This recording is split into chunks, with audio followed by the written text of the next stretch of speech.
El Capote, por Nicolai Gogol, en el departamento ministerial de F. Pero creo que será preferible no nombrarlo, porque no hay gente más susceptible que los empleados de esta clase de departamentos, los oficiales, los cancilleres, en una palabra, todos los funcionarios que componen la burocracia. Y ahora, dicho esto, muy bien pudiera suceder que cualquier ciudadano honorable se sintiera ofendido al suponer que en su persona se hacía una afrenta a toda la sociedad de que forma parte. Se dice que hace poco un capitán de policía, no recuerdo en qué ciudad, presentó un informe, en el que manifestaba claramente que se burlaban los decretos imperiales y que incluso el honorable título de capitán de policía se llegaba a pronunciar con desprecio. Y en prueba de ello mandaba un informe voluminoso de cierta novela romántica, en la que, a cada 10 páginas, aparecía un capitán de policía, y a veces, y esto es lo grave, en completo estado de embriaguez. Y por eso, para evitar toda clase de disgustos, llamaremos sencillamente un departamento al departamento de que hablemos aquí. Pues bien, en cierto departamento ministerial trabajaba un funcionario, de quien apenas si se puede decir que tenía algo de particular. Era bajo de estatura, algo picado de viruelas, un tanto pelirrojo y también algo corto de vista, con una pequeña calvicie en la frente, las mejillas llenas de arrugas y el rostro pálido, como el de las personas que padecen de hemorroides. ¿Qué se le va a hacer?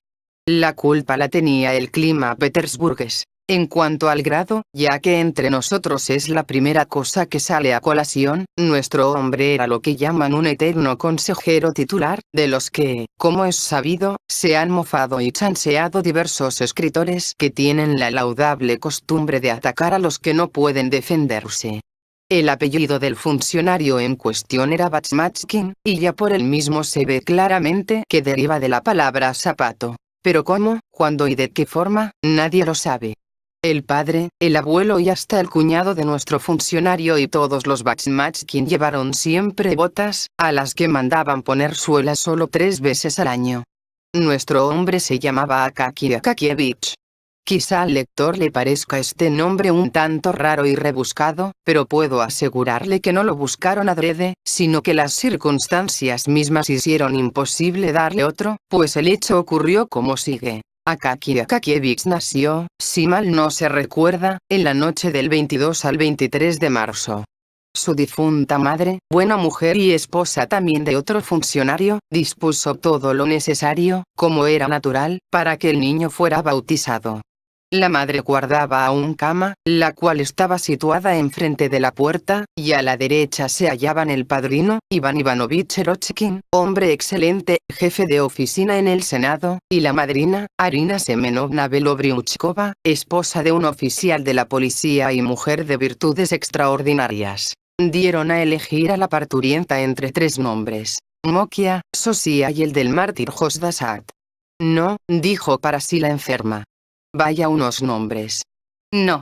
Para complacerla, pasaron la hoja del almanaque, en la que se leían otros 3 nombres, Trifili, Dula y Barajasi. Pero todo esto parece un verdadero castigo. Exclamó la madre. ¿Qué nombres?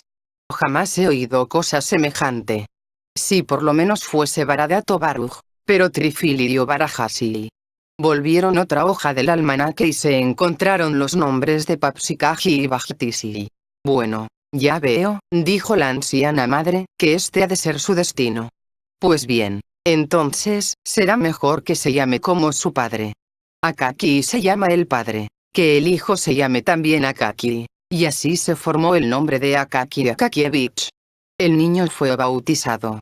Durante el acto sacramental lloró e hizo tales muecas, cual si presintiera que había de ser consejero titular.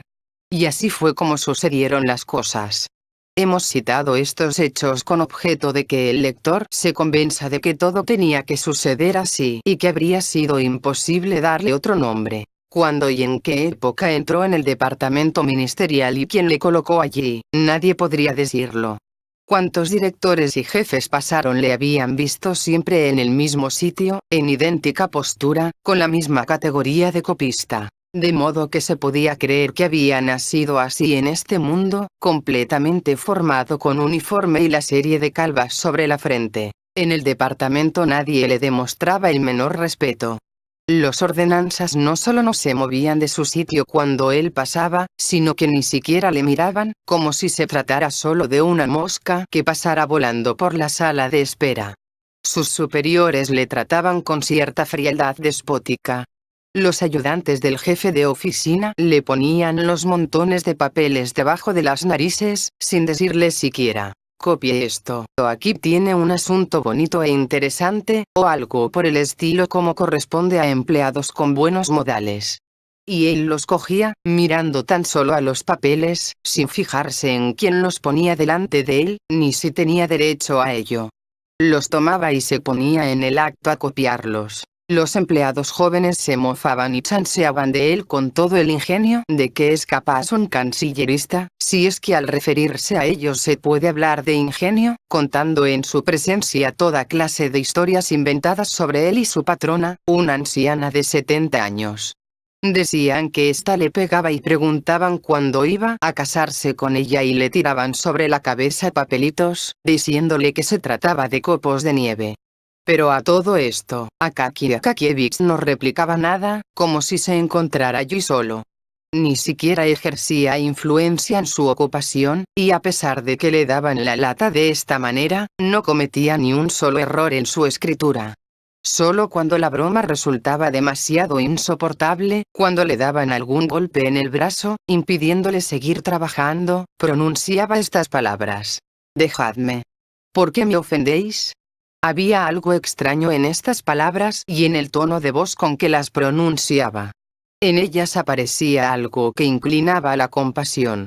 Y así sucedió en cierta ocasión. Un joven que acababa de conseguir empleo en la oficina y que, siguiendo el ejemplo de los demás, iba a burlarse de Akaki, se quedó cortado, cual si le hubieran dado una puñalada en el corazón, y desde entonces pareció que todo había cambiado ante él y lo vio todo bajo otro aspecto. Una fuerza sobrenatural le impulsó a separarse de sus compañeros, a quienes había tomado por personas educadas y como es debido. Y aún mucho más tarde, en los momentos de mayor regocijo, se le aparecía la figura de aquel diminuto empleado con la calva sobre la frente, y oía sus palabras insinuantes: «Dejadme. ¿Por qué me ofendéis?». Y simultáneamente con estas palabras resonaban otras: «Soy tu hermano». El pobre infeliz se tapaba la cara con las manos, y más de una vez, en el curso de su vida, se estremeció al ver cuánta inhumanidad hay en el hombre y cuánta dureza y grosería encubren los modales de una supuesta educación, selecta y esmerada. Y, Dios mío, hasta en las personas que pasaban por nobles y honradas, difícilmente se encontraría un hombre que viviera cumpliendo tan celosamente con sus deberes y, es poco decir, que trabajara con tanta afición y esmero. Allí, copiando documentos, se abría ante él un mundo más pintoresco y placentero. En su cara se reflejaba el gozo que experimentaba. Algunas letras eran sus favoritas, y cuando daba con ellas estaba como fuera de sí. Sonreía, parpadeaba y se ayudaba con los labios, de manera que resultaba hasta posible leer en su rostro cada letra que trazaba su pluma. Si le hubieran dado una recompensa a su celo, tal vez, con gran asombro por su parte, hubiera conseguido ser ya consejero de Estado. Pero, como decían sus compañeros bromistas, en vez de una condecoración de ojal, tenía hemorroides en los riñones. Por otra parte, no se puede afirmar que no se le hiciera ningún caso. En cierta ocasión, un director, hombre bondadoso, deseando recompensarle por sus largos servicios, ordenó que le diesen un trabajo de mayor importancia que el suyo, que consistía en copiar simples documentos. Se le encargó que redactara, a base de un expediente, un informe que había de ser elevado a otro departamento. Su trabajo consistía solo en cambiar el título y sustituir el pronombre de primera persona por el de tercera. Esto le dio tanto trabajo, que, todo sudoroso, no hacía más que pasarse la mano por la frente, hasta que por fin acabó por exclamar: «No, será mejor que me dé a copiar algo, como hacía antes». Y desde entonces le dejaron para siempre de copista. Fuera de estas copias, parecía que en el mundo no existía nada para él. Nunca pensaba en su traje. Su uniforme no era verde, sino que había adquirido un color de harina que tiraba a rojizo. Llevaba un cuello estrecho y bajo, y, a pesar de que tenía el cuello corto, este sobresalía mucho y parecía exageradamente largo, como el de los gatos de yeso que mueven la cabeza y que llevan colgando, por docenas, los artesanos. Y siempre se le quedaba algo pegado al traje, bien un poco de heno, o bien un hilo. Además, tenía la mala suerte, la desgracia, de que al pasar siempre por debajo de las ventanas lo hacía en el preciso momento en que arrojaban basuras a la calle. Y por eso, en todo momento, llevaba en el sombrero alguna cáscara de melón o de sandía o cosa parecida. Ni una sola vez en la vida prestó atención a lo que ocurría diariamente en las calles, cosa que no dejaba de advertir su colega, el joven funcionario, a quien, aguzando de modo especial su mirada, penetrante y atrevida, no se le escapaba nada de cuanto pasara por la acera de enfrente, ora fuese alguna persona que llevase los pantalones de trabillas, pero un poco gastados, ora otra cosa cualquiera, todo lo cual hacía asomar siempre a su rostro una sonrisa maliciosa. Pero Akaki Akakievich, a donde quiera que mirase, siempre veía los renglones regulares de su letra limpia y correcta. Y solo cuando se le ponía sobre el hombro el hocico de algún caballo, y éste le soplaba en la mejilla con todo vigor, se daba cuenta de que no estaba en medio de una línea, sino en medio de la calle. Al llegar a su casa se sentaba enseguida a la mesa, tomaba rápidamente la sopa de eschi, y después comía un pedazo de carne de vaca con cebollas, sin reparar en su sabor. Era capaz de comerlo con moscas y con todo aquello que Dios añadía por aquel entonces. Cuando notaba que el estómago empezaba a llenársele, se levantaba de la mesa, cogía un tintero pequeño y empezaba a copiar los papeles que había llevado a casa.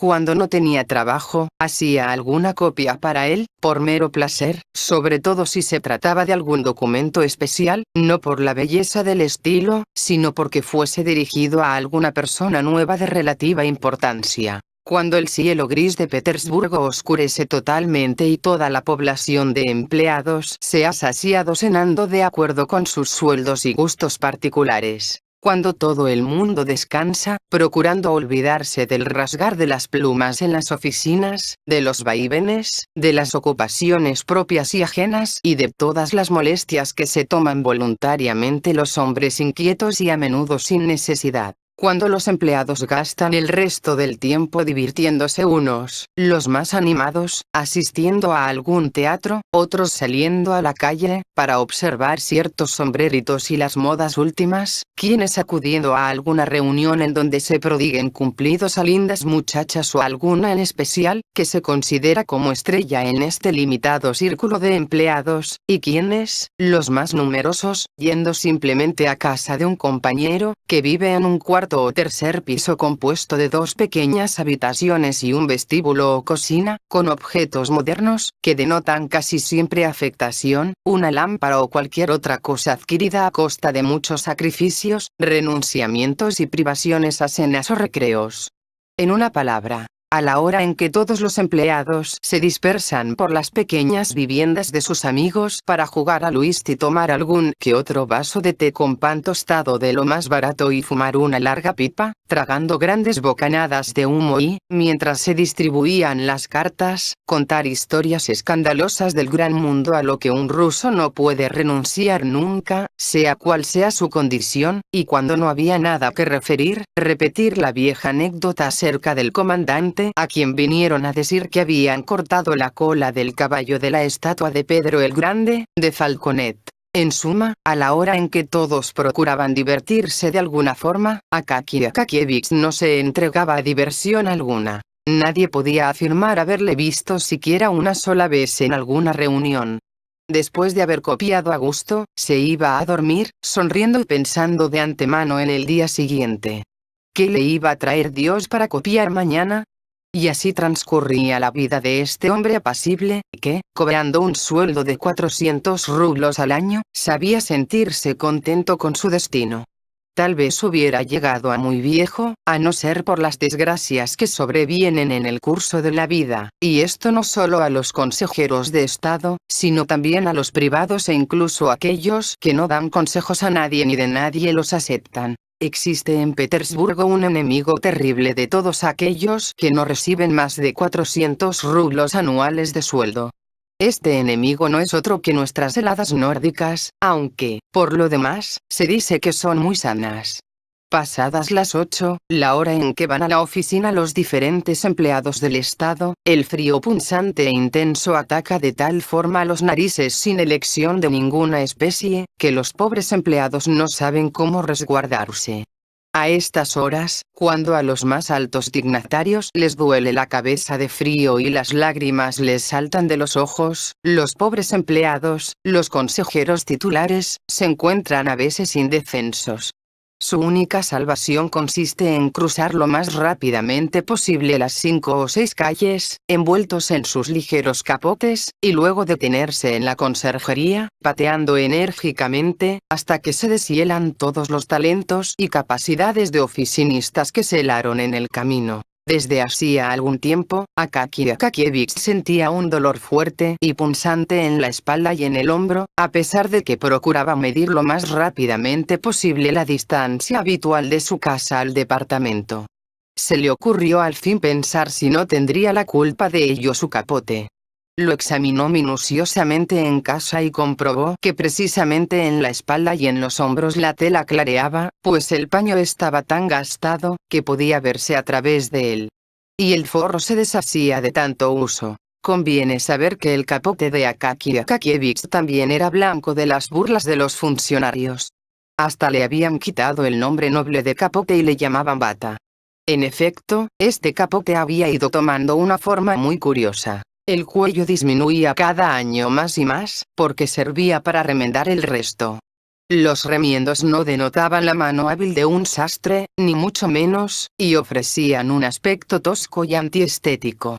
Viendo en qué estado se encontraba su capote, Akaki Akakievich decidió llevarlo a Petrovich, un sastre que vivía en un cuarto piso interior, y que, a pesar de ser visco y picado de viruelas, revelaba bastante habilidad en remendar pantalones y fraques de funcionarios y de otros caballeros, claro está, cuando se encontraba tranquilo y sereno y no tramaba en su cabeza alguna otra empresa. Es verdad que no haría falta hablar de este sastre. Mas como es costumbre en cada narración esbozar fielmente el carácter de cada personaje, no queda otro remedio que presentar aquí a Petrovich. Al principio, cuando aún era siervo y hacía de criado, se llamaba Gregorio a secas. Tomó el nombre de Petrovich al conseguir la libertad, y al mismo tiempo empezó a emborracharse los días de fiesta, al principio solamente los grandes y luego continuó haciéndolo, indistintamente, en todas las fiestas de la iglesia, donde quiera que encontrase alguna cruz en el calendario. Por ese lado permanecía fiel a las costumbres de sus abuelos, y riñendo con su mujer, la llamaba impía y alemana. Ya que hemos mencionado a su mujer, convendría decir algunas palabras acerca de ella. Desgraciadamente, no se sabía nada de la misma, a no ser que era esposa de Petrovich y que se cubría la cabeza con un gorrito y no con un pañuelo. Al parecer, no podía enorgullecerse de su belleza. A lo sumo, algún que otro soldado de la guardia es muy posible que si se cruzase con ella por la calle le echase alguna mirada debajo del gorro, acompañada de un extraño movimiento de la boca y de los bigotes con un curioso sonido inarticulado. Subiendo la escalera que conducía al piso del sastre, que, por cierto, estaba empapada de agua sucia y de desperdicios, desprendiendo un olor aguardiente que hacía daño al olfato y que, como es sabido, es una característica de todos los pisos interiores de las casas petersburguesas. Subiendo la escalera, pues, Akaki Akakievich reflexionaba sobre el precio que iba a cobrarle Petrovich, y resolvió no darle más de 2 rublos. La puerta estaba abierta, porque la mujer de Petrovich, que en aquel preciso momento freía pescado, había hecho tal humareda en la cocina, que ni siquiera se podían ver las cucarachas. Akaki Akakievich atravesó la cocina sin ser visto por la mujer y llegó a la habitación, donde se encontraba Petrovich sentado en una ancha mesa de madera con las piernas cruzadas, como un bajá, y descalzo, según costumbre de los sastres cuando están trabajando. Lo primero que llamaba la atención era el dedo grande, bien conocido de Akaki Akakievich por la uña destrozada, pero fuerte y firme, como la concha de una tortuga. Llevaba al cuello una madeja de seda y de hilo y tenía sobre las rodillas una prenda de vestir destrozada. Desde hacía 3 minutos hacía lo imposible por enhebrar una aguja, sin conseguirlo, y por eso echaba pestes contra la oscuridad y luego contra el hilo, murmurando entre dientes. ¿Te vas a decidir a pasar, bribona? Me estás haciendo perder la paciencia, granuja. Akaki Akakievich estaba disgustado por haber llegado en aquel preciso momento en que Petrovich se hallaba encolerizado.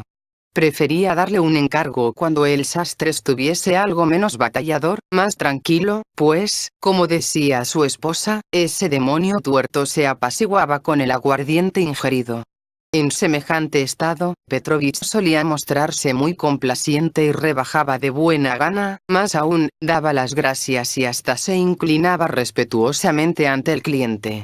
Es verdad que luego venía la mujer llorando y decía que su marido estaba borracho y por eso había aceptado el trabajo a bajo precio. Entonces se le añadían 10 kopecks más, y el asunto quedaba resuelto. Pero aquel día Petrovich parecía no estar borracho y por eso se mostraba terco, poco hablador y dispuesto a pedir precios exorbitantes. Akaki Akakievich se dio cuenta de todo esto y quiso, como quien dice, tomarlas de Villadiego. Pero ya no era posible. Petrovich clavó en él su ojo torcido y Akaki Akakievich dijo sin querer: «Buenos días, Petrovich». «Muy buenos los tenga usted también», respondió Petrovich, mirando de soslayo las manos de Akaki Akakievich para ver qué clase de botín traía este. «Vengo a verte, Petrovich, pues yo». Conviene saber que Akaki Akakievich se expresaba siempre por medio de preposiciones, adverbios y partículas gramaticales que no tienen ningún significado. Si el asunto en cuestión era muy delicado, tenía la costumbre de no terminar la frase, de modo que a menudo empezaba por las palabras «es verdad, justamente eso», y después no seguía nada y él mismo se olvidaba, pensando que lo había dicho todo. «¿Qué quiere, pues?», le preguntó Petrovich, inspeccionando en aquel instante con su único ojo todo el uniforme, el cuello, las mangas, la espalda, los faldones y los ojales, que conocía muy bien, ya que era su propio trabajo. Esta es la costumbre de todos los sastres y es lo primero que hizo Petrovich. «Verás, Petrovich, yo quisiera que este capote, mira el paño, ¿ves? Por todas partes está fuerte, solo que está un poco cubierto de polvo, parece gastado. Pero en realidad está nuevo, solo una parte está un poquito en la espalda y también algo gastado en el hombro y un poco en el otro hombro. Mira, eso es todo, no es mucho trabajo». Petrovich tomó el capote, lo extendió sobre la mesa y lo examinó detenidamente. Después meneó la cabeza y extendió la mano hacia la ventana para coger su tabaquera redonda con el retrato de un general, cuyo nombre no se podía precisar, puesto que la parte donde antes se viera la cara estaba perforada por el dedo y tapada ahora con un pedazo rectangular de papel. Después de tomar una pulgada de rapé, Petrovich puso el capote al trasluz y volvió a menear la cabeza. Luego lo puso al revés con el forro hacia afuera, y de nuevo meneó la cabeza. Volvió a levantar la tapa de la tabaquera adornada con el retrato del general y arreglada con aquel pedazo de papel, e introduciendo el rapé en la nariz, cerró la tabaquera y se la guardó, diciendo por fin: «Aquí no se puede arreglar nada. Es una prenda gastada». Al oír estas palabras, el corazón se le oprimió al pobre Akaki Akakievich. «¿Por qué no es posible, Petrovich?», preguntó con voz suplicante de niño. «Solo esto de los hombros está estropeado y tú tendrás seguramente algún pedazo». «Sí, en cuanto a los pedazos se podrían encontrar», dijo Petrovich. «Solo que no se pueden poner, pues el paño está completamente podrido y se deshará en cuanto se toque con la aguja». «Pues que se deshaga, tú no tienes más que ponerle un remiendo». «No puedo poner el remiendo en ningún sitio, no hay dónde fijarlo, además, sería un remiendo demasiado grande. Esto ya no es paño. Un golpe de viento basta para arrancarlo». «Bueno, pues refuérzalo». «¿Cómo no? Efectivamente, eso es». «No», dijo Petrovich con firmeza. «No se puede hacer nada. Es un asunto muy malo». Será mejor que se haga con él unas sonuchkas para cuando llegue el invierno y empiece a hacer frío, porque las medias no abrigan nada, no son más que un invento de los alemanes para hacer dinero. Petrovich aprovechaba gustoso la ocasión para meterse con los alemanes. En cuanto al capote, tendrá que hacerse otro nuevo. Al oír la palabra nuevo, Akaki Akakievich sintió que se le nublaba la vista y le pareció que todo lo que había en la habitación empezaba a dar vueltas. Lo único que pudo ver claramente era el semblante del general tapado con el papel en la tabaquera de Petrovich. Como uno nuevo. Murmuró como en sueño. Si no tengo dinero para ello. Sí, uno nuevo, repitió Petrovich con brutal tranquilidad. ¿Y de ser nuevo, cuánto sería? ¿Qué cuánto costaría? Sí. Pues unos 150 rublos, contestó Petrovich, y al decir esto apretó los labios. Era muy amigo de los efectos fuertes y le gustaba dejar pasmado al cliente y luego mirar de soslayo para ver qué cara de susto ponía al oír tales palabras. 150 rublos por el capote, exclamó el pobre Akaki Akakievich. Quizá por primera vez se le escapaba semejante grito, ya que siempre se distinguía por su voz muy suave. Sí, dijo Petrovich. Y además, ¿qué capote? Si se le pone un cuello de Marta y se le forra el capuchón con seda, entonces vendrá a costar hasta 200 rublos. Por Dios, Petrovich, le dijo Akaki Akakievich con voz suplicante, sin escuchar, es decir, esforzándose en no prestar atención a todas sus palabras y efectos. Arréglalo como sea para que sirva todavía algún tiempo. No. Eso sería tirar el trabajo y el dinero, repuso Petrovich. Y tras aquellas palabras, Akaki Akakievich quedó completamente abatido y se marchó. Mientras tanto, Petrovich permaneció a un largo rato en pie, con los labios expresivamente apretados, sin comenzar su trabajo, satisfecho de haber sabido mantener su propia dignidad y de no haber faltado a su oficio. Cuando Akaki Akakievich salió a la calle se hallaba como en un sueño. ¿Qué cosa?, decía para sí. Jamás hubiera pensado que iba a terminar así, vaya, exclamó después de unos minutos de silencio. He aquí al extremo que hemos llegado. La verdad es que yo nunca podía suponer que llegara a esto, y después de otro largo silencio, terminó diciendo, pues así es. Esto sí que es inesperado. ¡Qué situación! Dicho esto, en vez de volver a su casa se fue, sin darse cuenta, en dirección contraria. En el camino tropezó con un desollinador, que, rozándole el hombro, se lo manchó de negro. Del techo de una casa en construcción le cayó una respetable cantidad de cal, pero él no se daba cuenta de nada. Solo cuando se dio de cara con un guardia, que habiendo colocado la alabarda junto a él echaba rapé de la tabaquera en su palma callosa, se dio cuenta porque el guardia le gritó: ¿Por qué te metes debajo de mis narices? ¿Acaso no tienes la cera? Esto le hizo mirar en torno suyo y volver a casa. Solamente entonces empezó a reconcentrar sus pensamientos, y vio claramente la situación en que se hallaba y comenzó a monologar consigo mismo, no en forma incoherente, sino con lógica y franqueza, como si hablase con un amigo inteligente a quien se puede confiar lo más íntimo de su corazón. No, decía Akaki Akakievich, ahora no se puede hablar con Petrovich, pues está algo. Su mujer debe de haberle proporcionado una buena paliza. Será mejor que vaya a verle un domingo por la mañana. Después de la noche del sábado estará medio dormido, visqueando, y deseará beber para reanimarse algo, y como su mujer no le habrá dado dinero, yo le daré una moneda de 10 kopecks y él se volverá más tratable y arreglará el capote. Y esta fue la resolución que tomó Akaki Akakievich. Y procurando animarse, esperó hasta el domingo. Cuando vio salir a la mujer de Petrovich, fue directamente a su casa. En efecto, Petrovich, después de la borrachera de la víspera, estaba más visco que nunca, tenía la cabeza inclinada y estaba medio dormido. Pero con todo eso, en cuanto se enteró de lo que se trataba, exclamó como si le impulsara el propio demonio: «No puede ser. Haga el favor de mandarme a hacer otro capote».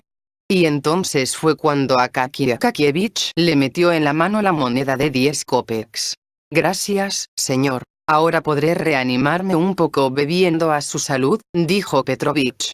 En cuanto al capote, no debe pensar más en él, no sirve para nada. Yo le haré uno estupendo. Se lo garantizo. Akaki Akakievich volvió a insistir sobre el arreglo, pero Petrovich no le quiso escuchar. Le haré uno nuevo, magnífico, puede contar conmigo. Lo haré lo mejor que pueda.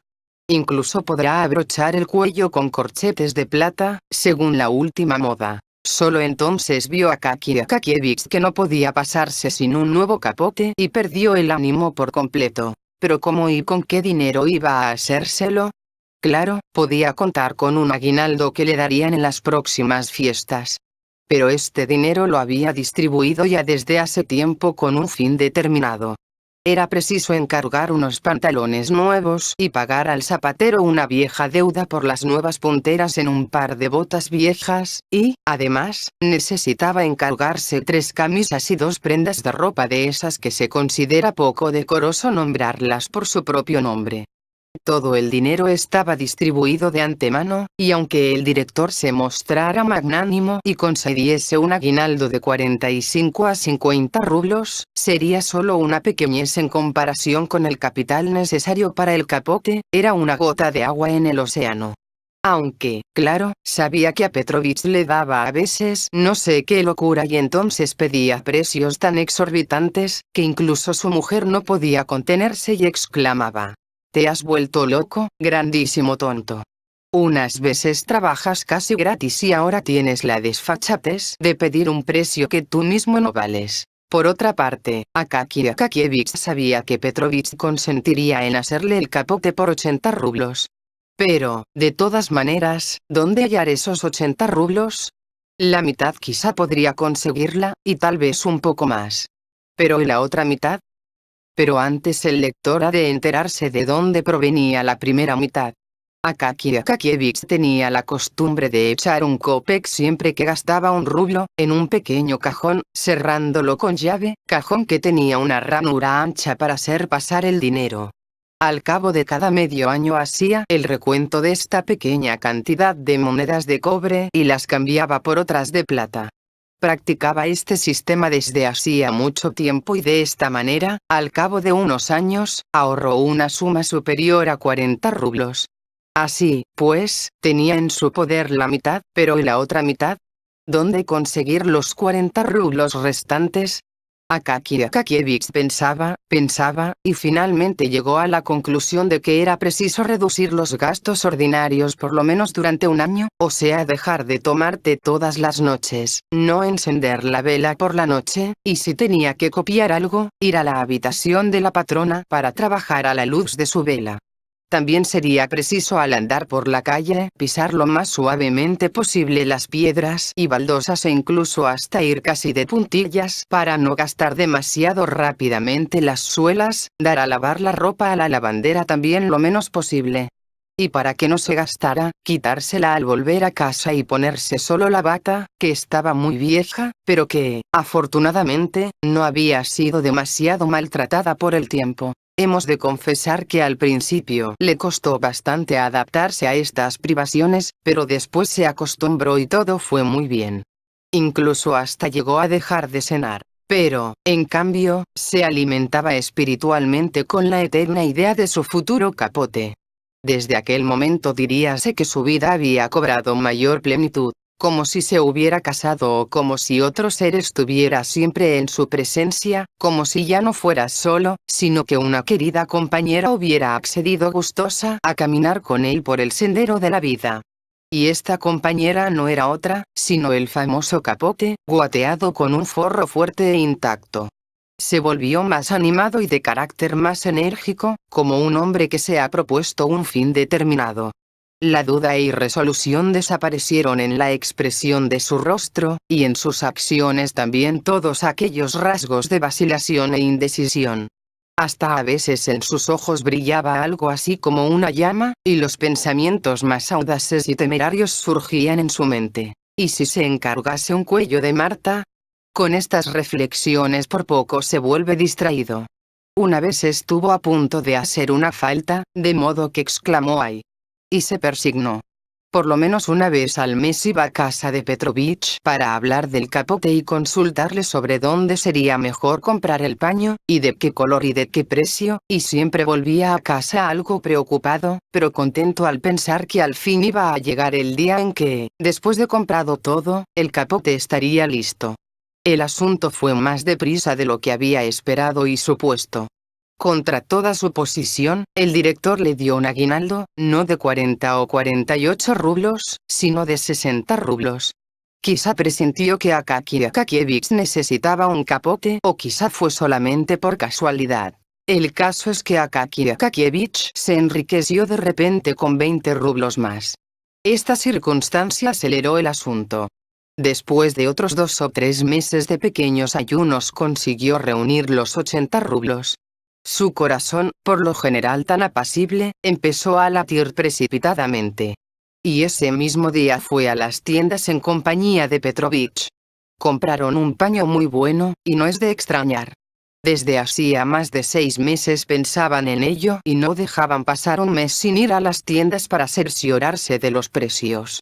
Y así es que el mismo Petrovich no dejó de reconocer que era un paño inmejorable. Eligieron un forro de calidad tan resistente y fuerte, que según Petrovich era mejor que la seda y le aventajaba en elegancia y brillo. No compraron Marta porque, en efecto, era muy cara. Pero, en cambio, escogieron la más hermosa piel de gato que había en toda la tienda y que de lejos fácilmente se podía tomar por Marta. Petrovich tardó unas 2 semanas en hacer el capote, pues era preciso pespuntear mucho. A no ser por eso lo hubiera terminado antes. Por su trabajo cobró 12 rublos, menos ya no podía ser. Todo estaba cosido con seda y a dobles costuras, que el sastre repasaba con sus propios dientes estampando en ellas variados arabescos. Por fin, Petrovich le trajo el capote. Esto sucedió, es difícil precisar el día, pero de seguro que fue el más solemne en la vida de Akaki Akakievich. Se lo trajo por la mañana, precisamente un poco antes de irse él a la oficina. No habría podido llegar en un momento más oportuno, pues ya el frío empezaba a dejarse sentir con intensidad y amenazaba con volverse aún más punzante. Petrovich apareció con el capote como conviene a todo buen sastre. Su cara reflejaba una expresión de dignidad que Akaki Akakievich jamás le había visto. Parecía estar plenamente convencido de haber realizado una gran obra y se le había revelado con toda claridad el abismo de diferencia que existe entre los sastres que solo hacen arreglos y ponen forros y aquellos que confeccionan prendas nuevas de vestir. Sacó el capote, que traía envuelto en un pañuelo recién planchado. Solo después volvió a doblarlo y se lo guardó en el bolsillo para su uso particular.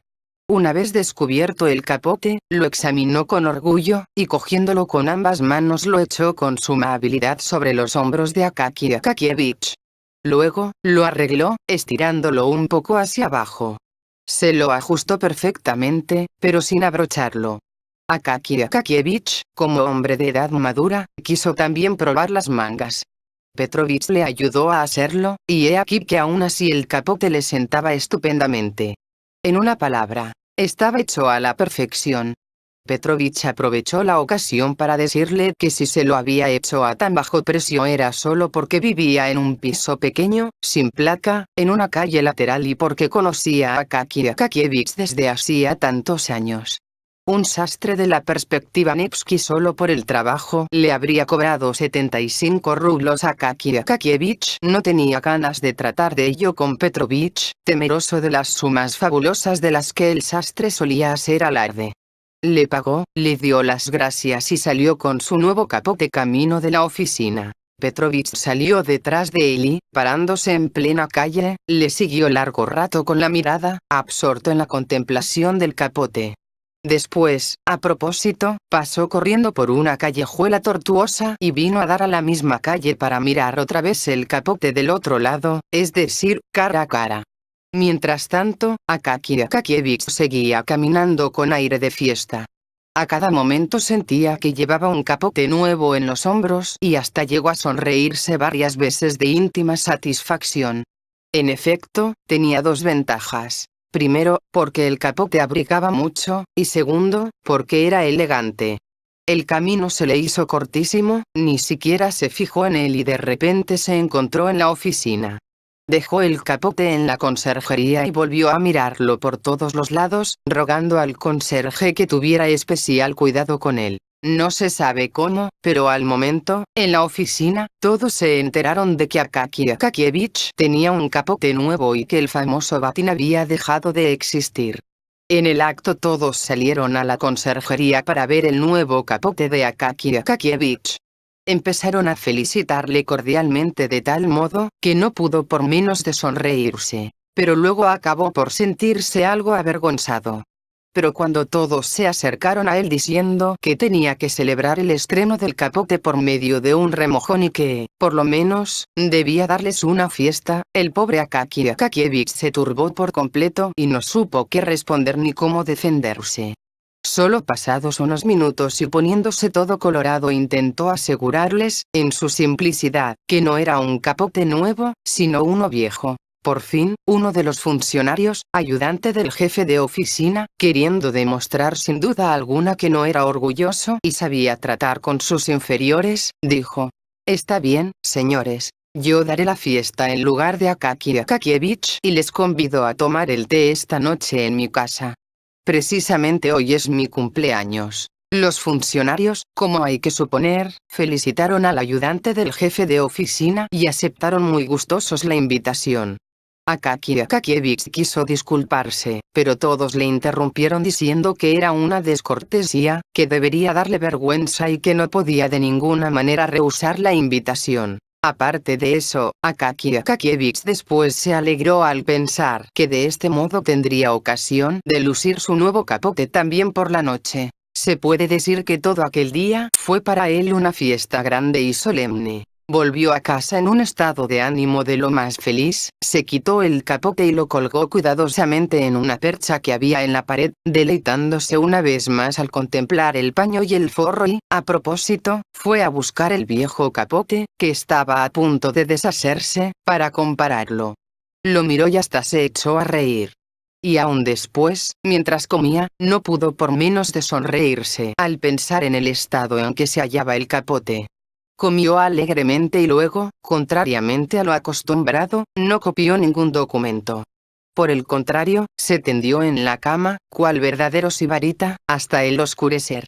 Después, sin más demora, se vistió, se puso el capote y salió a la calle. Desgraciadamente, no pudo recordar de momento dónde vivía el funcionario anfitrión. La memoria empezó a flaquearle, y todo cuanto había en Petersburgo, sus calles y sus casas se mezclaron de tal suerte en su cabeza, que resultaba difícil sacar de aquel caos a algo más o menos ordenado. Sea como fuera, lo seguro es que el funcionario vivía en la parte más elegante de la ciudad, o sea lejos de la casa de Akaki Akakievich. Al principio tuvo que caminar por calles solitarias escasamente alumbradas, pero a medida que iba acercándose a la casa del funcionario, las calles se veían más animadas y mejor alumbradas. Los transeúntes se hicieron más numerosos y también las señoras estaban ataviadas elegantemente. Los hombres llevaban cuellos de castor y ya no se veían tanto los beñecas con sus trineos de madera con rejas guarnecidas de clavos dorados. En cambio, pasaban con frecuencia elegantes trineos barnizados, provistos de pieles de oso y conducidos por cocheros tocados con gorras de terciopelo color frambuesa, o se veían deslizarse, chirriando sobre la nieve, carrozas con los pescantes sumamente adornados. Para Akaki Akakievich todo esto resultaba completamente nuevo. Hacía varios años que no había salido de noche por la calle. Todo curioso, se detuvo delante del escaparate de una tienda, ante un cuadro que representaba a una hermosa mujer que se estaba quitando el zapato, por lo que lucía una pierna escultural. A su espalda, un hombre con patillas y perilla, a estilo español, asomaba la cabeza por la puerta. Akaki Akakievich meneó la cabeza sonriéndose y prosiguió su camino. ¿Por qué sonreiría? Tal vez porque se encontraba con algo totalmente desconocido, para lo que, sin embargo, muy bien pudiéramos asegurar que cada uno de nosotros posee un sexto sentido. Quizá también pensara lo que la mayoría de los funcionarios habrían pensado decir: «Ah, estos franceses. No hay otra cosa que decir». Cuando se proponen una cosa, así ha de ser. También puede ser que ni siquiera pensara esto, pues es imposible penetrar en el alma de un hombre y averiguar todo cuanto piensa. Por fin, llegó a la casa donde vivía el ayudante del jefe de oficina. Este llevaba un gran tren de vida. En la escalera había un farol encendido, y él ocupaba un cuarto en el segundo piso. Al entrar en el recibimiento, Akaki Akakievich vio en el suelo toda una fila de chanclos. En medio de ellos, en el centro de la habitación, hervía a borbotones el agua de un samovar esparciendo columnas de vapor. En las paredes colgaban capotes y capas, muchas de las cuales tenían cuellos de castor y vueltas de terciopelo. En la habitación contigua se oían voces confusas, que de repente se tornaron claras y sonoras al abrirse la puerta para dar paso a un lacayo que llevaba una bandeja con vasos vacíos, un tarro de nata y una cesta de bizcochos. Por lo visto los funcionarios debían de estar reunidos desde hacía mucho tiempo y ya habían tomado el primer vaso de té. Akaki Akakievich colgó él mismo su capote y entró en la habitación. Ante sus ojos desfilaron al mismo tiempo las velas, los funcionarios, las pipas y mesas de juego, mientras que el rumor de las conversaciones que se oían por doquier y el ruido de las sillas sorprendían sus oídos. Se detuvo en el centro de la habitación todo confuso, reflexionando sobre lo que tenía que hacer. Pero ya le habían visto sus colegas. Le saludaron con calurosas exclamaciones y todos fueron en el acto al recibimiento para admirar nuevamente su capote. Akaki Akakievich se quedó un tanto desconcertado, pero como era una persona sincera y leal no pudo por menos de alegrarse al ver cómo todos ensalzaban su capote. Después, como hay que suponer, le dejaron a él y al capote y volvieron a las mesas de whist. Todo ello, el ruido, las conversaciones y la muchedumbre le pareció un milagro.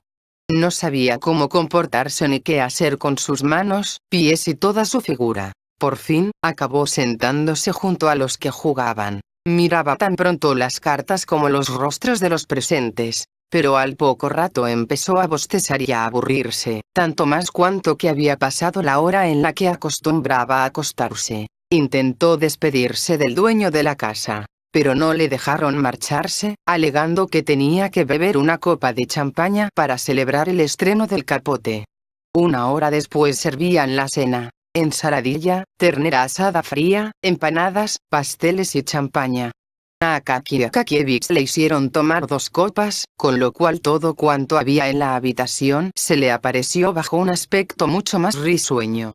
Sin embargo, no consiguió olvidar que era medianoche pasada y que era hora de volver a casa.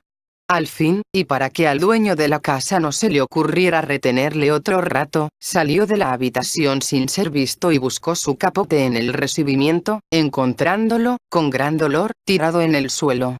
Lo sacudió, le quitó las pelusas, se lo puso y, por último, bajó las escaleras. Las calles estaban todavía alumbradas. Algunas tiendas de comestibles, eternos clubs de las servidumbres y otra gente, estaban aún abiertas. Las demás estaban ya cerradas, pero la luz que se filtraba por entre las rendijas atestiguaba claramente que los parroquianos aún permanecían allí. Eran estos sirvientes y criados que seguían con sus chismorreos, dejando a sus amos en la absoluta ignorancia de dónde se encontraban. Akaki Akakievich caminaba en un estado de ánimo de lo más alegre. Hasta corrió, sin saber por qué, detrás de una dama que pasó con la velocidad de un rayo, moviendo todas las partes del cuerpo. Pero se detuvo en el acto y prosiguió su camino lentamente, admirándose él mismo de aquel arranque tan inesperado que había tenido. Pronto se extendieron ante él las calles desiertas, siendo notables de día por lo poco animadas y cuanto más de noche. Ahora parecían todavía mucho más silenciosas y solitarias. Escaseaban los faroles, ya que por lo visto se destinaba poco aceite para el alumbrado. A lo largo de la calle, en que se veían casas de madera y verjas, no había un alma. Tan solo la nieve centelleaba tristemente en las calles, y las cabañas bajas, con sus postigos cerrados, parecían destacarse aún más sombrías y negras. Akaki Akakievich se acercaba a un punto donde la calle desembocaba en una plaza muy grande, en la que apenas si se podían ver las cosas del otro extremo y daba la sensación de un inmenso y desolado desierto. A lo lejos, Dios sabe dónde, se vislumbraba la luz de una garita que parecía hallarse al fin del mundo. Al llegar allí, la alegría de Akaki Akakievich se desvaneció por completo. Entró en la plaza no sin temor, como si presintiera algún peligro. Miró hacia atrás y en torno suyo. Diríase que alrededor se extendía un inmenso océano. No. Será mejor que no mire. Pensó para sí, y siguió caminando con los ojos cerrados. Cuando los abrió para ver cuánto le quedaba aún para llegar al extremo opuesto de la plaza, se encontró casi ante sus propias narices con unos hombres bigotudos, pero no tuvo tiempo de averiguar más acerca de aquellas gentes.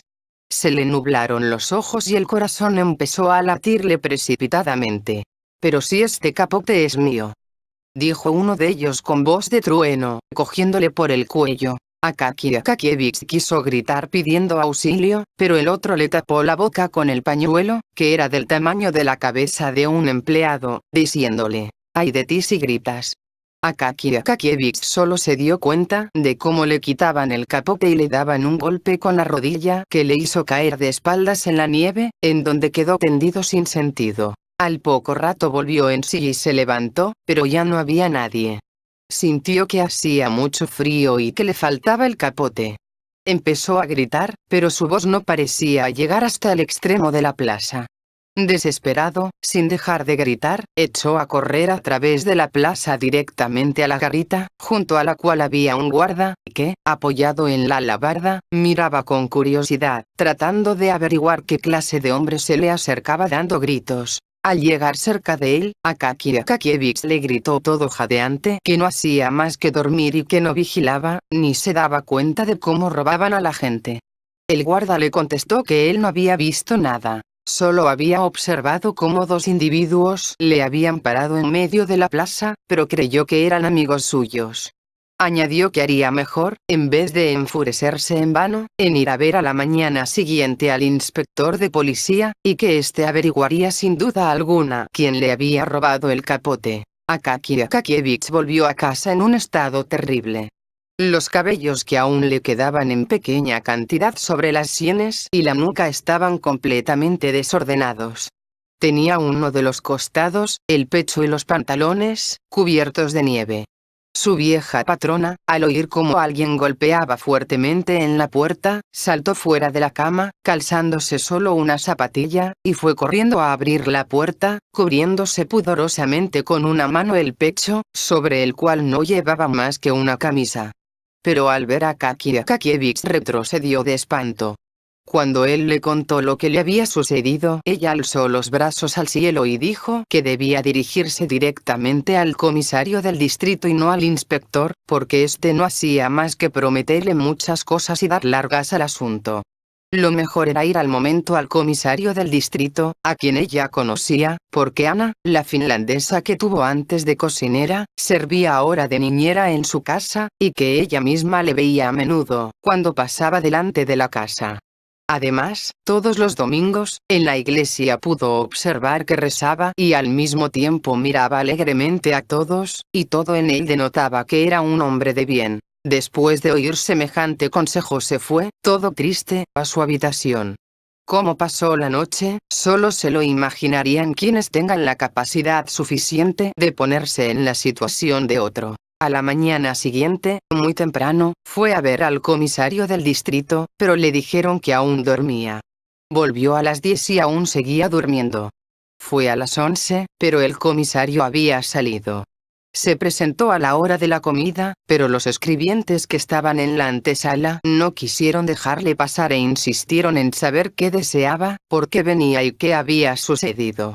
De modo que, en vista de los entorpecimientos, Akaki Akakievich quiso, por primera vez en su vida, mostrarse enérgico, y dijo, en tono que no admitía réplicas, que tenía que hablar personalmente con el comisario, que venía del departamento del ministerio para un asunto oficial y que, por tanto, debían dejarle pasar, y si no lo hacían, se quejaría de ello y les saldría cara la cosa. Los escribientes no se atrevieron a replicar y uno de ellos fue a anunciarle al comisario. Este interpretó de un modo muy extraño el relato sobre el robo del capote. En vez de interesarse por el punto esencial, empezó a preguntar a Akaki Akakievich por qué volvía a casa a tan altas horas de la noche y si no habría estado en una casa sospechosa. De tal suerte, que el pobre Akaki Akakievich se quedó todo confuso. Se fue sin saber si el asunto estaba bien encomendado. En todo el día no fue a la oficina, hecho sin precedente en su vida. Al día siguiente se presentó todo pálido y vestido con su viejo capote, que tenía el aspecto aún más lamentable. El relato del robo del capote, aparte de que no faltaron algunos funcionarios que aprovecharon la ocasión para burlarse, conmovió a muchos. Decidieron enseguida abrir una suscripción en beneficio suyo, pero el resultado fue muy exiguo, debido a que los funcionarios habían tenido que gastar mucho dinero en la suscripción para el retrato del director y para un libro que compraron a indicación del jefe de sección, que era amigo del autor. Así, pues, solo consiguieron reunir una suma insignificante. Uno de ellos, movido por la compasión y deseos de darle por lo menos un buen consejo, le dijo que no se dirigiera al comisario, pues suponiendo aún que deseara granjearse las simpatías de su superior y encontrar el capote, este permanecería en manos de la policía hasta que lograse probar que era su legítimo propietario. Lo mejor sería, pues, que se dirigiera a una alta personalidad, cuya mediación podría dar un rumbo favorable al asunto. Como no quedaba otro remedio, Akaki Akakievich se decidió a acudir a la alta personalidad. ¿Quién era aquella alta personalidad y qué cargo desempeñaba? Eso es lo que nadie sabría decir. Conviene saber que dicha alta personalidad había llegado a ser tan solo esto desde hacía algún tiempo, por lo que hasta entonces era por completo desconocido. Además, su posición tampoco ahora se consideraba como muy importante en comparación con otras de mayor categoría. Pero siempre habrá personas que consideran como muy importante lo que los demás califican de insignificante. Además, recurriría a todos los medios para realzar su importancia. Decretó que los empleados subalternos le esperasen en la escalera hasta que llegase él y que nadie se presentara directamente a él, sino que las cosas se realizarán con un orden de lo más riguroso. El registrador tenía que presentar la solicitud de audiencia al secretario del gobierno, quien a su vez la transmitía al consejero titular o a quien se encontrase de categoría superior. Y de esta forma llegaba el asunto a sus manos.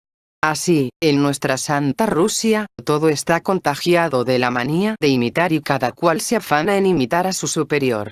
Hasta cuentan que cierto consejero titular, cuando le ascendieron a director de una cancillería pequeña, enseguida se hizo separar su cuarto por medio de un tabique de lo que él llamaba sala de reuniones. A la puerta de dicha sala colocó a unos conserjes con cuellos rojos y galones que siempre tenían la mano puesta sobre el picaporte para abrir la puerta a los visitantes, aunque en la sala de reuniones apenas se cabía un escritorio de tamaño regular. El modo de recibir y las costumbres de la alta personalidad eran majestuosos e imponentes, pero un tanto complicados. La base principal de su sistema era la severidad. Severidad, severidad y severidad, solía decir, y al repetir por tercera vez esta palabra dirigía una mirada significativa a la persona con quien estaba hablando, aunque no hubiera ningún motivo para ello, pues los 10 empleados que formaban todo el mecanismo gubernamental, ya sin eso estaban constantemente atemorizados. Al verle de lejos, interrumpían ya el trabajo y esperaban en actitud militar a que pasase el jefe. Su conversación con los subalternos era siempre severa y consistía solo en las siguientes frases. ¿Cómo se atreve? ¿Sabe usted con quién habla? ¿Se da usted cuenta? ¿Sabe a quién tiene delante? Por lo demás, en el fondo era un hombre bondadoso, servicial y se comportaba bien con sus compañeros, solo que el grado de general le había hecho perder la cabeza. Desde el día en que le ascendieron a general se hallaba todo confundido, andaba descarriado y no sabía cómo comportarse. Si trataba con personas de su misma categoría, se mostraba muy correcto y formal y en muchos aspectos hasta inteligente. Pero en cuanto asistía a alguna reunión donde el anfitrión era tan solo de un grado inferior al suyo, entonces parecía hallarse completamente descentrado. Permanecía callado y su situación era digna de compasión, tanto más cuanto él mismo se daba cuenta de que hubiera podido pasar el tiempo de una manera mucho más agradable. En sus ojos se leía a menudo el ardiente deseo de tomar parte en alguna conversación interesante o de juntarse a otro grupo, pero se retenía al pensar que aquello podía parecer excesivo por su parte o demasiado familiar, y que con ello rebajaría su dignidad. Y por eso permanecía eternamente solo en la misma actitud silenciosa, emitiendo de cuando en cuando un sonido monótono, con lo cual llegó a pasar por un hombre de lo más aburrido. Tal era la alta personalidad a quien acudió Akaki Akakievich, y el momento que eligió para ello no podía ser más inoportuno para él. Sin embargo, resultó muy oportuno para la alta personalidad. Esta se hallaba en su gabinete conversando muy alegremente con su antiguo amigo de la infancia, a quien no veía desde hacía muchos años, cuando le anunciaron que deseaba hablarle un tal Bachmachkin. ¿Quién es?, preguntó bruscamente. Un empleado. Ah. Que espere. Ahora no tengo tiempo, dijo la alta personalidad. Es preciso decir que la alta personalidad mentía con descaro. Tenía tiempo. Los dos amigos ya habían terminado de hablar sobre todos los temas posibles, y la conversación había quedado interrumpida ya más de una vez por largas pausas, durante las cuales se propinaban cariñosas palmaditas, diciendo: Así es, Iván Abramovich. En efecto, Esteban Varlamovich. Sin embargo, cuando recibió el aviso de que tenía visita, mandó que esperase el funcionario, para demostrar a su amigo, que hacía mucho que estaba retirado y vivía en una casa de campo, cuánto tiempo hacía esperar a los empleados en la antesala. Por fin, después de haber hablado cuanto quisieron o, mejor dicho, de haber callado lo suficiente, acabaron de fumar sus cigarros cómodamente recostados en unos mullidos butacones, y entonces su excelencia pareció acordarse de repente de que alguien le esperaba, y dijo al secretario, que se hallaba en pie, junto a la puerta, con unos papeles para su informe: Creo que me está esperando un empleado. Dígale que puede pasar. Al ver el aspecto humilde y el viejo uniforme de Akaki Akakievich, se volvió hacia él con brusquedad y le dijo: ¿Qué desea? Pero todo esto con voz áspera y dura, que sin duda alguna había ensayado delante del espejo, a solas en su habitación, una semana antes que le nombraran para el nuevo cargo. Akaki Akakievich, que ya de antemano se sentía todo tímido, se azoró por completo. Sin embargo, trató de explicar como pudo, o mejor dicho, con toda la fluidez de que era capaz su lengua, que tenía un capote nuevo y que se lo habían robado de un modo inhumano, añadiendo, claro está, más particularidades y más palabras innecesarias. Rogaba a su excelencia que intercediera por escrito o así, como quisiera, con el jefe de la policía u otra persona, para que buscasen el capote y se lo restituyesen. Al general le pareció, sin embargo, que aquel era un procedimiento demasiado familiar, y por eso dijo bruscamente: Pero, señor, ¿no conoce usted el reglamento? ¿Cómo es que se presenta así? ¿Acaso ignora cómo se procede en estos asuntos? Primero debería usted haber hecho una instancia en la Cancillería, que habría sido remitida al jefe del departamento, el cual la transmitiría al secretario y éste me la hubiera presentado a mí. Pero, excelencia, dijo Akaki Akakievich recurriendo a la poca serenidad que aún quedaba en él y sintiendo que sudaba de una manera horrible. Yo, excelencia, me he atrevido a molestarle con este asunto porque los secretarios son gente de poca confianza. ¿Cómo? ¿Qué? ¿Qué dice usted?, exclamó la alta personalidad.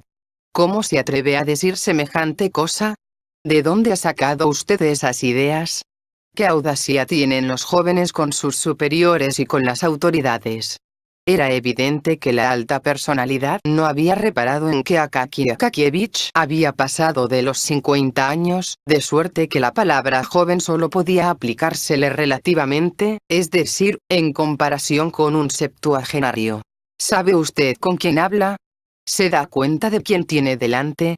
¿Se da usted cuenta? ¿Se da usted cuenta? Le pregunto yo a usted. y dio una fuerte patada en el suelo y su voz se tornó tan cortante, que aun otro que no fuera Akaky Akakievich se habría asustado también. Akaky Akakievich se quedó helado, se tambaleó, un estremecimiento le recorrió todo el cuerpo, y apenas si se pudo tener en pie. De no ser porque un guardia acudió a sostenerle, se hubiera desplomado. Le sacaron fuera casi desmayado. Pero aquella alta personalidad, satisfecha del efecto que causaron sus palabras, y que habían superado en mucho sus esperanzas, no cabía en sí de contento, al pensar que una palabra suya causaba tal impresión, que podía hacer perder el sentido a uno. Miró de reojo a su amigo, para ver lo que opinaba de todo aquello, y pudo comprobar, no sin gran placer, que su amigo se hallaba en una situación indefinible, muy próxima al terror. Cómo bajó las escaleras Akaky Akakievich y cómo salió a la calle, esto son cosas que ni él mismo podía recordar, pues apenas si sentía las manos y los pies. En su vida le habían tratado con tanta grosería, y precisamente un general y además un extraño. Caminaba en medio de la nevasca que bramaba en las calles, con la boca abierta, haciendo caso omiso de las aceras. El viento, como de costumbre en San Petersburgo, soplaba sobre él de todos los lados, es decir, de los 4 puntos cardinales y desde todas las callejuelas. En un instante se resfrió la garganta y contrajo una angina. Llegó a casa sin poder proferir ni una sola palabra. Tenía el cuerpo todo hinchado y se metió en la cama. Tal es el efecto que puede producir a veces una reprimenda. Al día siguiente amaneció con una fiebre muy alta. Gracias a la generosa ayuda del clima petersburgués, el curso de la enfermedad fue más rápido de lo que hubiera podido esperarse, y cuando llegó el médico y le cogió el pulso, únicamente pudo prescribirle fomentos, solo con el fin de que el enfermo no muriera sin el benéfico auxilio de la medicina. Y sin más ni más, le declaró en el acto que le quedaban solo 1 día y medio de vida. Luego se volvió hacia la patrona, diciendo: «Y usted, madrecita, no pierda el tiempo. Encargue enseguida un ataúd de madera de pino, pues uno de roble sería demasiado caro para él». Ignoramos si Akaky Akakievich oyó estas palabras pronunciadas acerca de su muerte, y en el caso de que las oyera, si llegaron a conmoverle profundamente y le hicieron quejarse de su destino, ya que todo el tiempo permanecía en el delirio de la fiebre. Visiones extrañas a cual más curiosas se le aparecían sin cesar. Veía a Petrovich y le encargaba que le hiciese un capote con alguna trampa para los ladrones, que siempre creía tener debajo de la cama, y a cada instante llamaba a la patrona y le suplicaba que sacara un ladrón que se había escondido debajo de la manta. Luego preguntaba por qué el capote viejo estaba colgado delante de él, cuando tenía uno nuevo. Otras veces creía estar delante del general, escuchando sus insultos y diciendo: «Perdón, excelencia». Por último se puso a maldecir y profería palabras tan terribles, que la vieja patrona se persignó, ya que jamás en la vida le había oído decir nada semejante. Además, estas palabras siguieron inmediatamente al título de excelencia. Después solo murmuraba frases sin sentido, de manera que era imposible comprender nada. Solo se podía deducir realmente que aquellas palabras e ideas incoherentes se referían siempre a la misma cosa: el capote. Finalmente, el pobre Akaky Akakievich exhaló el último suspiro. Ni la habitación ni sus cosas fueron selladas por la sencilla razón de que no tenía herederos y que solo dejaba un pequeño paquete con plumas de ganso, un cuaderno de papel blanco oficial, 3 pares de calcetines, 2 o 3 botones desprendidos de un pantalón y el capote que ya conoce el lector. Dios sabe para quién quedó todo esto. Reconozco que el autor de esta narración no se interesó por el particular. Se llevaron a Akaky Akakievich y lo enterraron. San Petersburgo se quedó sin él como si jamás hubiera existido. Así desapareció un ser humano que nunca tuvo quien le amparara, a quien nadie había querido y que jamás interesó a nadie.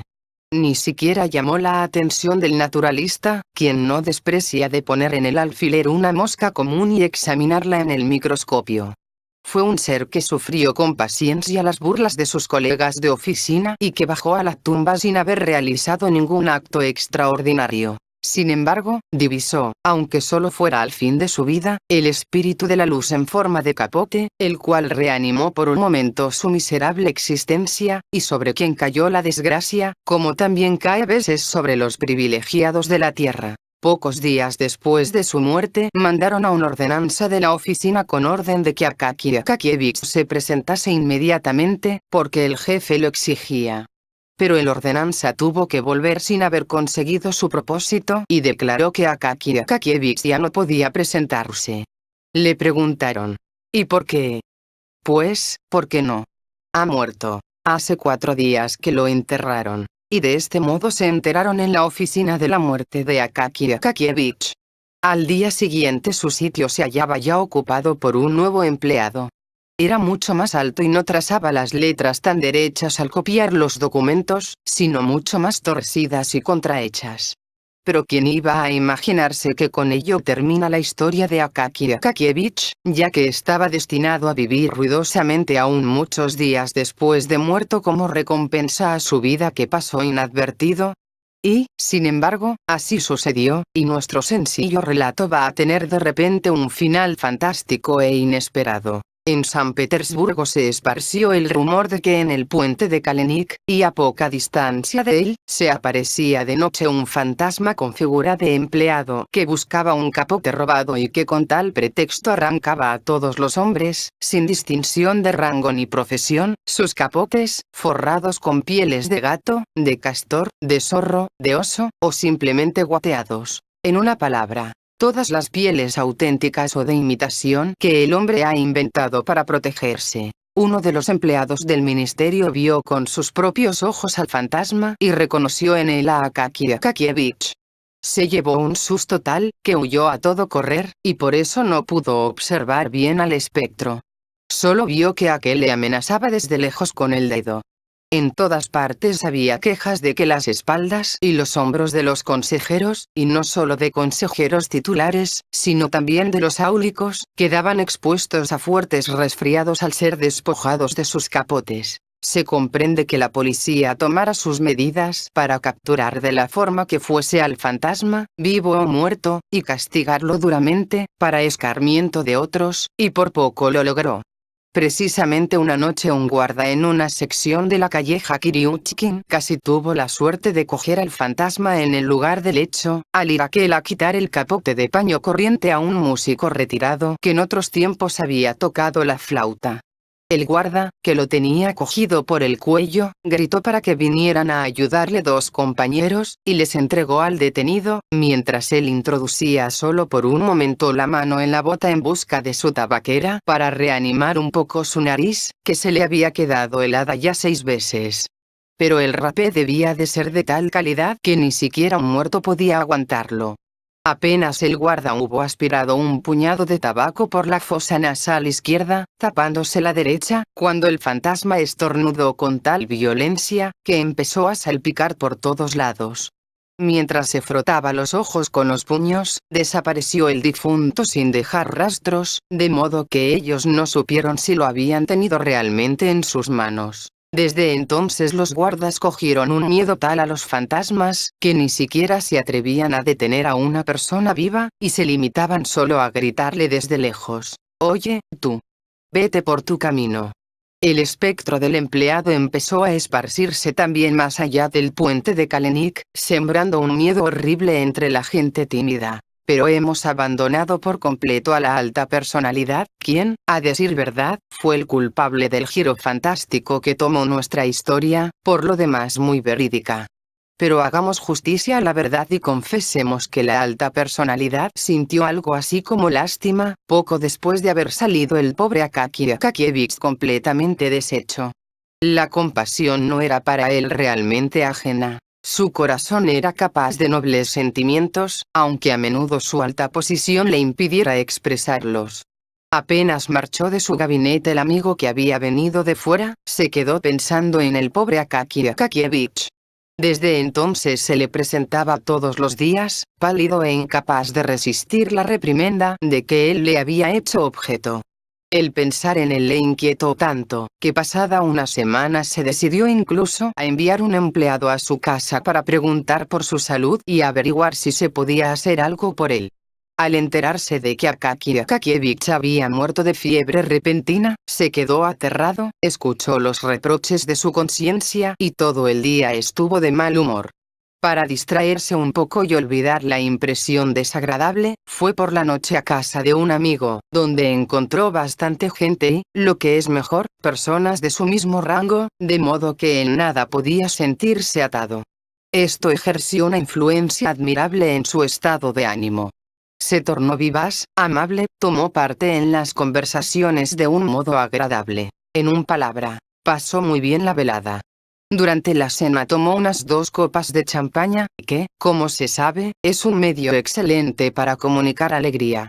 El champaña despertó en él deseos de hacer algo fuera de lo corriente, así es que resolvió no volver directamente a casa, sino ir a ver a Carolina Ivanovna, dama de origen alemán al parecer, con quien mantenía relaciones de íntima amistad. Es preciso que digamos que la alta personalidad ya no era un hombre joven.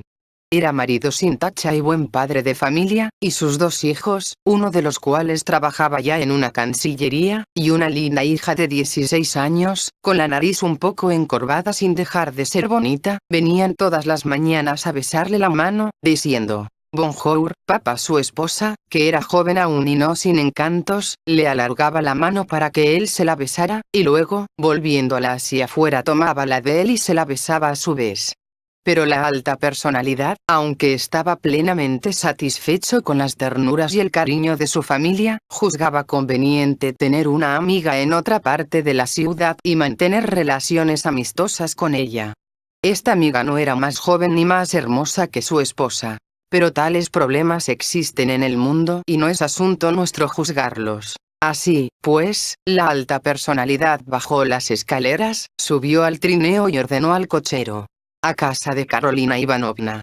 Envolviéndose en su magnífico capote permaneció en este estado, el más agradable para un ruso, en que no se piensa en nada y entre tanto se agitan por sí solas las ideas en la cabeza, a cual más gratas, sin molestarse en perseguirlas ni en buscarlas. Lleno de contento, rememoró los momentos felices de aquella velada y todas sus palabras que habían hecho reír a carcajadas a aquel grupo, alguna de las cuales repitió a media voz.